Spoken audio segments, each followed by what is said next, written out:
બોટાદ જિલ્લાના ગઢડા તાલુકામાં કમોસમી વરસાદ અને વાવાઝોડાના કારણે ખેડૂતોને ભારે નુકસાન વેઠવવું પડી રહ્યું છે। છેલ્લા કેટલાક દિવસોથી જોરદાર પવન સાથે વરસાદ વરસતા ઘઉં, ચણા, કપાસ તેમજ ચીકુના પાકને નુકસાન થયું છે। ખાસ કરીને તૈયાર થયેલી પાક ઘરે લાવવાની તૈયારીમાં હતો ત્યારે અચાનક આવેલા માવઠાએ ખેડૂતોની મહેનત પર પાણી ફેરવી દીધું છે। પવન અને વરસાદના કારણે પાક જમીનદોસ્ત થતા ખેડૂતોમાં ચિંતા વધી છે।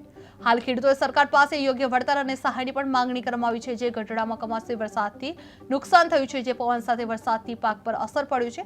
ઘઉં, ચણા, કપાસને ભારે નુકસાન પહોંચ્યું છે, જે તૈયાર પાક પર માવઠાનો માર જોવા મળ્યો છે, જે ખેડૂતોમાં ચિંતા વધેલી જોવા મળી છે। વળતર પાસે સરકારની પણ માંગણી કરવામાં આવી છે, જે વળતરની સરકારની માંગણી કરવામાં આવી છે। જે બોટાદ જિલ્લામાં ગઢડા તાલુકામાં કમોસમી વરસાદ વરસ્યો છે અને વાવાઝોડાના કારણે ખેડૂતોને ભારે નુકસાન વેઠવવાનો વારો આવી રહ્યો છે।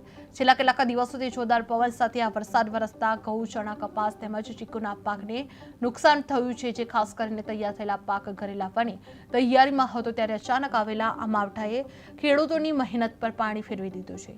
પવન અને વરસાદના કારણે પાક જમીનદોસ્ત થઈ જતા ખેડૂતોમાં ચિંતા વધી હતી। હાલ ખેડૂતોએ સરકાર પાસે યોગ્ય વળતર અને સહાયની પણ માંગ કરવામાં આવી છે। ગઢડામાં કમોસમી વરસાદથી નુકસાન પહોંચ્યું છે, પવન સાથે વરસાદથી પાક પર અસર જોવા મળી છે, જે ઘઉં, ચણા, કપાસને ભારે નુકસાન થયું છે, જે તૈયાર પાક પર માવઠાનો માર જોવા મળ્યો છે અને ખેડૂતોમાં પણ ચિંતા વધતી જોવા મળી છે, જે વળતર પાસે સરકાર પાસે માંગણી કરવામાં આવી રહી છે।